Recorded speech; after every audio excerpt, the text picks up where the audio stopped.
Assalamualaikum warahmatullahi wabarakatuh. Oke, di sini kami akan memaparkan mengenai jurnal yang telah kami temui tentang peran tenaga pendidikan agama Islam dalam upaya mewujudkan pendidikan karakter pada abad ke-21. Yang pertama, pada awal abad ke-21 ditengarai sebagai era perkembangan dunia yang telah mengarah pada pembentukan revolusi industri 4.0.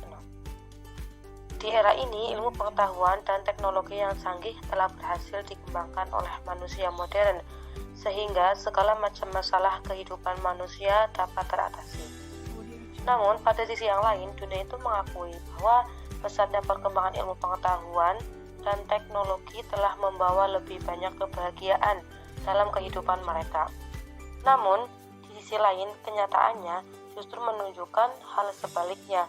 Kebahagiaan itu sebenarnya semakin jauh dan hidup justru semakin sulit. Nah, kesulitan apa sih yang muncul? Nah, kesulitan yang muncul yaitu jika dahulu kan masih berada dalam tataran materi. Nah, saat ini telah berganti menjadi kesulitan mental yang disebabkan oleh terhambatnya watak dan karakter mulia sebagai akibat perkembangan ilmu pengetahuan dan teknologi yang canggih. Nah, hampir seluruh bangsa di dunia itu mengalami kondisi yang demikian, tak terkecuali negara Indonesia. Sebenarnya, upaya pembentukan karakter dan watak bangsa Indonesia itu sudah diajarkan di sekolah melalui mata pelajaran pendidikan agama Islam dan pendidikan kewarganegaraan. Namun, hasil outputnya yang dihasilkan secara utuh itu masih belum sesuai dengan karakter bangsa Indonesia. Hal tersebut itu akan bertambah membahayakan jika dibiarkan tanpa ada tindakan yang lebih komprehensif. Nah, maka dari itu banyaknya permasalahan yang terjadi di Indonesia itu kita sebagai calon pendidikan agama Islam itu harus benar-benar memperhatikan utama pendidikan karakter, yaitu melalui apa? Melalui penanaman sikap dan kesadaran yang kuat untuk memegang teguh prinsip bahwa setiap perubahan harus dapat dipertanggungjawabkan oleh diri sendiri. Nah, ketika kesadaran tersebut telah tertanam dengan baik, maka ke depan Indonesia itu dapat memiliki generasi penerus yang berkepribadian tangguh, berintegritas, dan bertanggung jawab yang tinggi. Karakter melalui pendidikan agama Islam. Negara Indonesia memiliki masyarakat yang mayoritas beragama Islam dan merupakan negara dengan penduduk Muslim terbesar di dunia. Dari hal tersebut, Indonesia memerlukan sumber daya manusia dan mutu yang memadai sebagai penunjang utama dalam proses pembangunan.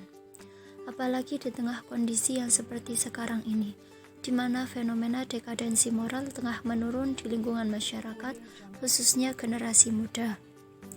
Pendidikan karakter menjadi jawaban yang tepat untuk permasalahan tersebut, dan melalui sekolah sebagai tempat penyelenggara pendidikan diharapkan mampu mewujudkan hal tersebut. Salah satu alternatif yang dapat dilakukan dalam melaksanakan pendidikan karakter di sekolah adalah mengoptimalkan pembelajaran pendidikan agama Islam. Mengutip pendapat dari Syekh Muhammad Naqib Al-Athos, pendidikan adalah suatu proses penanaman sesuatu ke dalam diri manusia yang mengacu pada metode dan sistem penanaman secara bertahap, dan kepada manusia penerima proses dan kandungan pendidikan tersebut.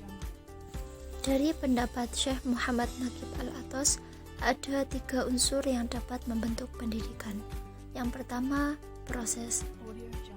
Artinya, pendidikan merupakan suatu proses generasi muda untuk dapat menjalankan kehidupan dan memenuhi tujuan hidupnya secara lebih efektif dan efisien.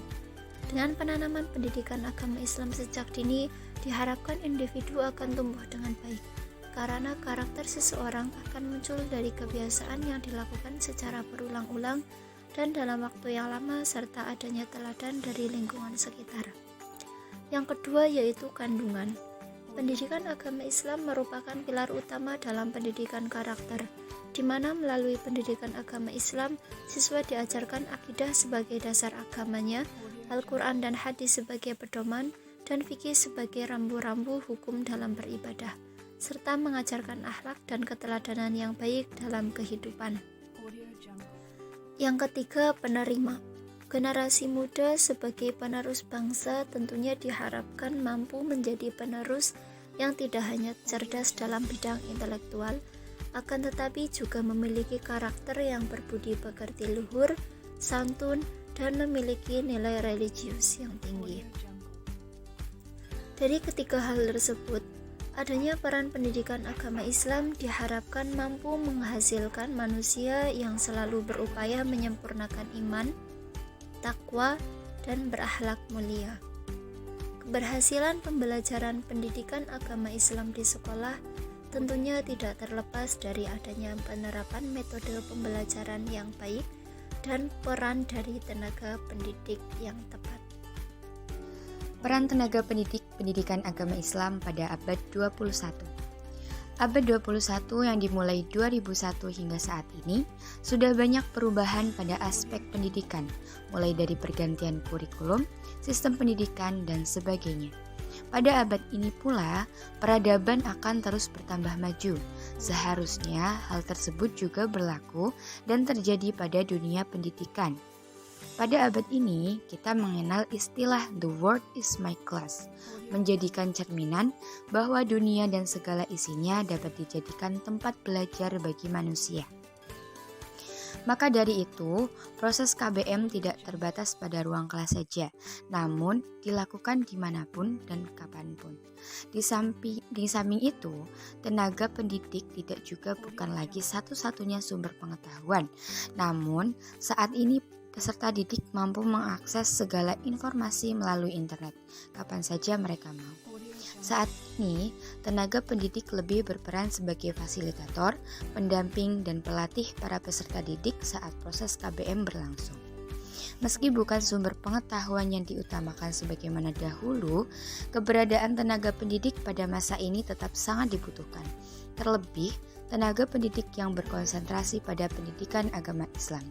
Selaku sebagai pendamping dan membantu peserta didik untuk memilah informasi yang benar atau tidak.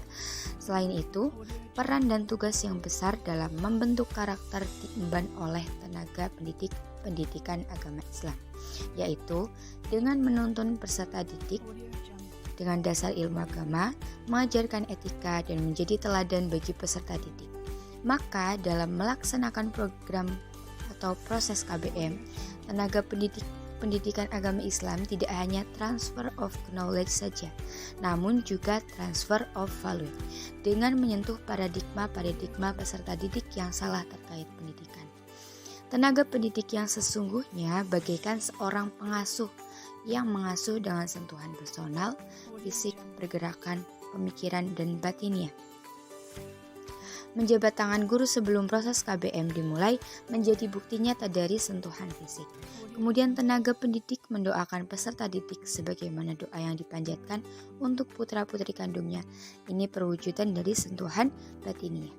Kemudian yang ketiga, tenaga pendidik seyogyanya memiliki pikiran yang luas, visioner, open-minded, progresif, dan mampu dijadikan role model bagi peserta didik. Ini merupakan sentuhan dari pemikiran. Kemudian yang terakhir, sentuhan pergerakan. Di antaranya berasal dari tenaga pendidik yang produktif, baik menghasilkan karya secara nyata maupun jasa. Hal ini akan memotivasi peserta didik secara tidak langsung. Jika semua hal tersebut dilakukan dengan ikhlas oleh para tenaga pendidik, maka aura keikhlasan yang diciptakan tenaga pendidik akan mempengaruhi peserta didik untuk berlaku ikhlas pula. Transfer knowledge yang dilakukan oleh pendidik bukan hanya pengetahuan saja, namun juga mentransfer value, yaitu nilai, menjadikan peserta didik memiliki kualitas jiwa dan karakter yang baik. Berikut beberapa tahap dalam menyentuh pikiran dan hati peserta didik. Yang pertama adalah kedamaian. Pada saat pendidik hendak memulai kelas dengan perasaan tenang dan damai. Hal ini akan mempengaruhi vibes pada peserta didik dan menjadikan pembelajaran berjalan dengan nyaman dan lancar. Yang kedua, rasa cinta. Perasaan cinta pendidik kepada peserta didik sebagaimana mencintai anak sendiri. maka segala yang disampaikan oleh pendidik akan tersampaikan secara utuh, karena di dalam hati pendidik tertanam rasa sepenuh hati peduli untuk mendidik peserta didik. Yang ketiga, perasaan bahagia. Sebagaimana perasaan cinta, rasa bahagia pada diri pendidik menjadikan pikiran pendidik secara lahir dan batin akan terfokus menjalankan tugasnya, sehingga hal ini menjadikan pembelajaran berjalan menyenangkan. Yang keempat, semangat. Sikap optimis dan penuh semangat akan menyalurkan positive vibes kepada peserta didik, sehingga pembelajaran akan berlangsung secara intens. Tidak ada peserta didik yang mengantuk. Mereka selalu excited dan menaruh perhatian penuh pada apa yang disampaikan oleh pendidik. Yang kelima, ketulusan. Poin penting dan utama dalam mendidik adalah pada ketulusan pendidik harus menekankan niatnya mendidik untuk mengharapkan ridho Allah Subhanahu wa Ta'ala. Apabila kelima hal tersebut di atas mampu dimiliki dan dilakukan oleh tenaga pendidik PAI, maka peserta didik akan memiliki karakter yang mulia dan jiwanya berkualitas. Aspek-aspek di atas akan menjadikan peserta didik manusia yang selalu optimis setiap harinya. Kesimpulan dari materi yang sudah disampaikan yaitu, tenaga pendidik mempunyai porsi yang lebih banyak dalam mengarahkan peserta didik untuk mencari, menguasai, dan mengembangkan ilmu pengetahuan, soft skill, memiliki karakter yang kuat guna mengendalikan dirinya dari pengaruh negatif di sekitarnya akibat perkembangan iptek. Guru memiliki peranan yang sangat penting dalam menciptakan insan dan karakter mulia. Peranan ini harus khususnya bagi pendidik pada mata pelajaran pendidikan agama Islam. Meskipun tidak lagi berperan menjadi sumber informasi dan ilmu pengetahuan yang utama pada saat ini, namun tenaga pendidik akan seterusnya memiliki peran yang lebih besar terkait dengan proses menumbuh kembangkan karakter peserta didik. Peranan tersebut dapat diwujudkan guru dengan cara mengubah paradigma dari mengajar atau teaching menjadi menyentuh atau touching, serta menggarap ranah afektif dan motorik peserta didik yang tidak dapat dilakukan oleh internet. Demikian video pembelajaran pengembangan kompetensi guru dari kelompok 3 mengenai pendidikan agama Islam di abad 21. Semoga bermanfaat. Kurang lebihnya mohon maaf. Wabillahi taufiq wal hidayah. Wassalamualaikum warahmatullahi wabarakatuh.